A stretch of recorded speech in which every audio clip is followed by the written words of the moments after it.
Hoje a gente vai falar de inequações do tipo inequações quociente, que é quando a gente tem duas funções, uma f e uma g, e a gente tem coisas assim, do tipo f sobre g sendo maior do que zero, f sobre g sendo menor do que zero, ou ainda f sobre g maior ou igual a zero, f sobre g menor ou igual a zero. Então, inequações desse tipo são chamadas inequações quociente e a gente vai ver como resolve, como a gente encontra o conjunto de solução desse tipo de inequação. Nesse exemplo a gente vê como resolve esse tipo de inequação. A primeira coisa que a gente percebe é que a gente tem uma função dividida por outra menor ou igual a 2. Só que sendo menor ou igual a 2, a gente não vai resolver ela utilizando as técnicas que a gente já viu antes, similares ao que a gente fez para inequação produto. A gente vai resolver essa inequação primeiro utilizando a ideia de inequações equivalentes, né? Deixando zero no lado direito. Então como que a gente faz isso? A gente vai ver que o 3x mais 4 dividido por 1 menos x menor ou igual a 2, ela vai ter o conjunto de solução, né, equivalente a gente fazer assim, ó, 3x mais 4 dividido por 1 menos x, e eu pego esse 2 positivo e passo para o outro lado negativo. Pronto, agora a gente tem uma função menor ou igual a zero, então no lado direito está zero. Uma parte já está resolvido. Outro passo que a gente tem que dar é o seguinte: a gente não tem aqui a razão de duas funções, mas a gente pode pegar esse 2 aqui e a gente vai fazer o seguinte, ó. Tirando o... Se eu pegar esse 2 e multiplicar por 1 menos x e dividir por 1 menos x, eu tenho o mesmo denominador. Então, basicamente, se a gente colocar tudo isso daqui no mesmo denominador, a gente coloca aqui, ó, tudo dividido por 1 menos x, o 3x mais 4 está dividido por 1 menos x. Agora, a gente vai colocar aqui, ó, menos 2 vezes 1 menos x. Ficou um pouco apertado aqui.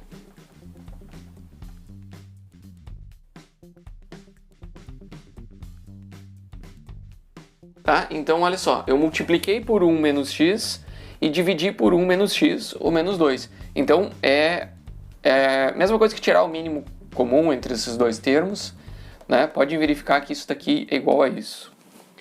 Ok, a partir do momento que a gente tem essa função de dois termos é igual a esta função aqui, a gente percebe que agora a gente tem uma função no numerador, uma f de x, dividido por uma g de x. Claro que essa f a gente ainda pode reorganizar os termos aqui, né? A gente tem, ó, 3x mais 4 menos 2 mais 2x. 3x mais 2x vai dar 5x. E aqui 4 menos 2, a gente tem mais 2. Tá? Dividido por 1 menos x. Eu só reorganizei os termos aqui em cima. Isso aqui menor ou igual a zero.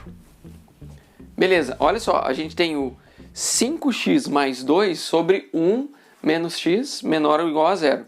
A partir de agora, a gente tem como fazer o que a gente conhece como quadro quociente.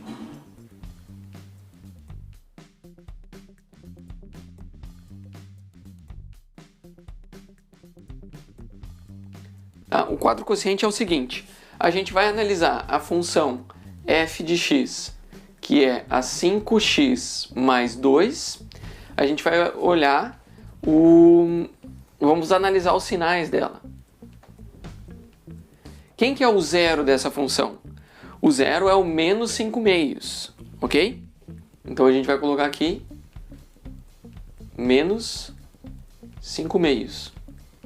E aqui a gente tem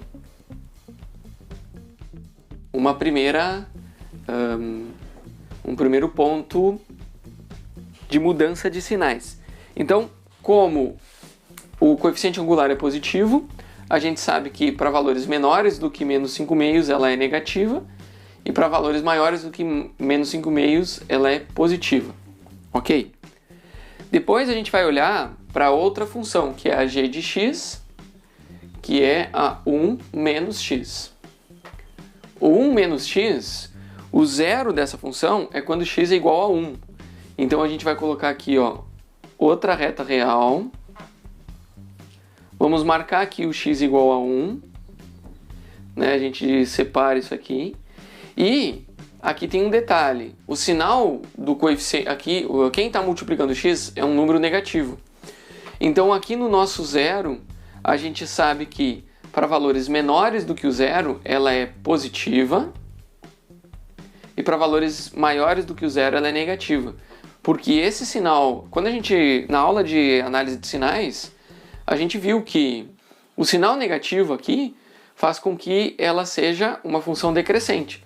Então, para valores menores do que o zero dela, que é o x igual a 1, ela é positiva. Para valores menores, ela é negativa, ok? Aqui é o contrário. Menores do que menos 5/2 ela é negativa e maiores do que menos 5/2 ela é positiva. Então ela é positiva para cá e negativa para lá. Essa daqui é o contrário, é positiva para cá e negativa para cá. Ok, agora quando a gente analisa a f sobre a g, o que a gente tem? Vamos ver. Como é que a gente analisa a f dividido pela g? Em primeiro lugar, a gente sabe que esse daqui é o zero da g, ok? Então na g a gente tem um zero. Automaticamente esse zero precisa ser excluído, porque não podemos dividir uma função, um número por outro, sendo que o denominador é zero. Isso daqui não dá um número real, esse número não existe. Então, em primeiro lugar, a gente exclui o x igual a 1, ok? Segundo, a gente quer saber quando essa razão é negativa. Quando que vai ser negativa? Quando a gente pega um número negativo e divide por um número positivo, isso daqui dá um número negativo. Tá? Então a gente já presta atenção que aqui é negativo, né? Para valores menores do que menos 5/2, ela é negativa, tá? Então a gente já vê que isso daqui está no domínio. Valores menores do que menos 5/2. Incluindo o 5/2, porque é o zero da função f. E o zero da função f não é um problema, inclusive é um dos critérios. Porque quando que isso daqui vai ser igual a zero? Quando a f for zero. Né? Quando 5x mais 2 for zero, não importa qual número a gente está dividindo aqui, não importa qual o valor da g, isso daqui dá zero. Então a gente inclui o zero do numerador e exclui o zero do denominador, ok? Olha só, aqui entre menos 5/2 e 1, a f é positiva, o numerador é positivo, o denominador é positivo. Então esse daqui, a razão entre os dois é positivo. Só que olha só, valores positivos dessa razão são falsos, fazem com que essa inequação seja falsa. Tá? Então isso daqui está fora do conjunto de solução. Agora aqui, ó, para valores maiores do que 1, a gente tem o numerador positivo e o denominador negativo. Então pegar um número positivo, dividir por um número negativo, isso dá um número negativo e é o que a gente está procurando. Quando ele é negativo ou zero. Então é nesse intervalo, exclui esse intervalo aqui em que a razão é positiva e exclui o zero do denominador, ok? Portanto, o conjunto solução aqui, ó, ele vai ser o seguinte: x pertencente aos reais, desde que o x seja menor ou igual ao menos 5/2, ou se o x for maior do que 1, mas não igual a 1, né? A gente não pode colocar o igual a 1.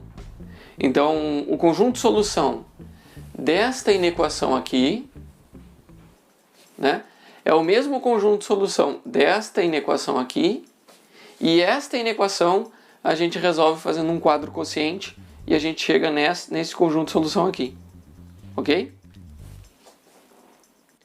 Então a gente vai ver uma solução alternativa para aquela inequação que a gente tinha antes, que era 3x mais 4 sobre 1 menos x, menor ou igual a 2. O que a gente vai fazer, uma possibilidade é a gente pega esse denominador e multiplica os dois lados por 1 menos x, que é o denominador. Só que agora a gente tem duas possibilidades, que esse 1 menos x seja positivo, isto é, o x é menor do que 1, ou se o 1 menos x for negativo, isto é, o x é maior do que 1. X igual a 1, coloca o denominador igual a 0, está fora do domínio de validade da nossa inequação. Então a gente vai começar com o primeiro caso e vamos ver o seguinte, ó. Imagina que a gente tem o 3x mais 4 dividido por 1 menos x e a gente diz que isso aqui é menor ou igual a 2. Isso aqui a gente pode multiplicar os dois lados por 1 menos x e a gente fica com 3x mais 4. Então some o denominador e aqui menor ou igual a 2 que multiplica 1 menos x. Certo? Agora aqui a gente tem 2 menos 2x. Esse menos 2x eu vou passar para o lado esquerdo somando, né? Então a gente vai ficar com 5x. E o 4 eu vou passar para o lado direito, subtraindo. Então fica 2 menos 4.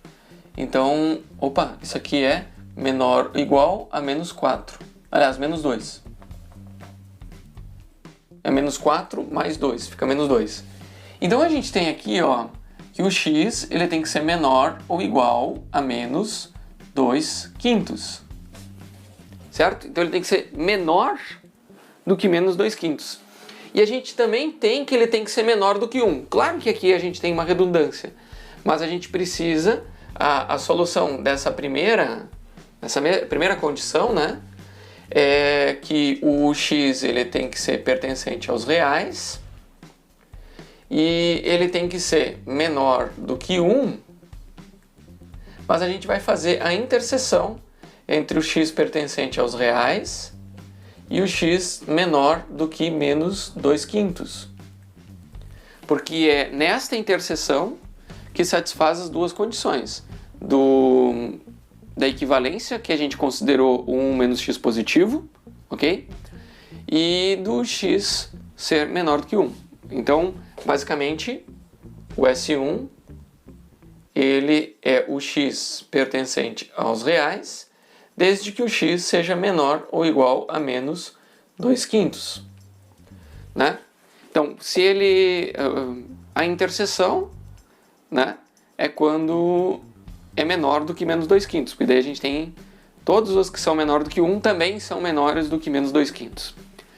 A segunda possibilidade, então, é quando aquela função h ali, ela é positiva, aliás, ela é negativa.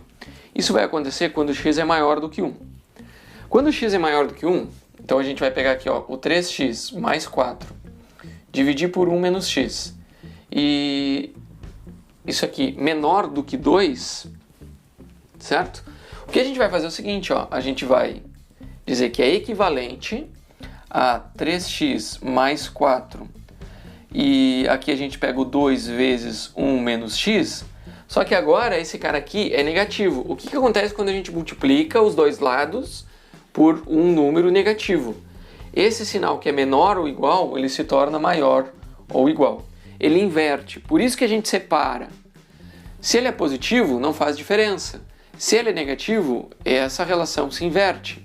Então agora a gente vai ver o seguinte. Continuando essa inequação aqui, né, a gente tem 5x, né, é maior ou igual a aqui menos 2. Então olha só, antes aqui a gente tinha um menor ou igual, agora a gente ficou com um maior ou igual. Viram como ele tem essa mudança, ele inverte, ok? E então isso daqui também nos diz que a gente está olhando para o x maior ou igual a menos 2 quintos. Beleza? Agora olha o seguinte, este conjunto de solução aqui, ele é o conjunto que diz que o x pertence aos reais. A primeira condição é que o x tem que ser maior do que 1. E a gente vai fazer a interseção, porque ele tem que ser maior do que 1 e maior do que menos 2/5, certo? Aliás,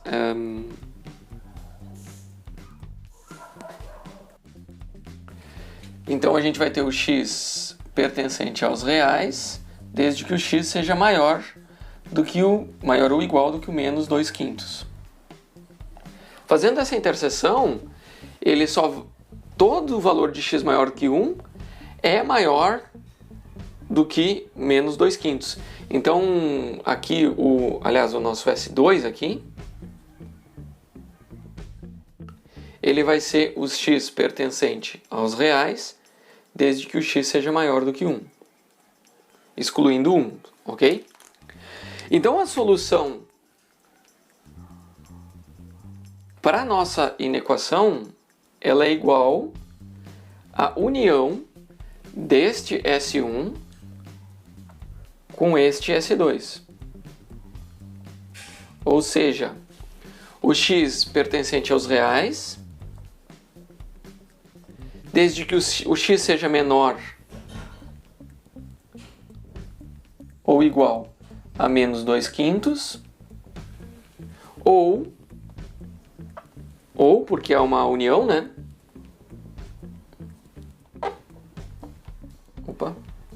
Ou o x tem que ser maior do que 1. Beleza? Olha só, a gente sabe que se o h for negativo, isso daqui resolve a nossa inequação.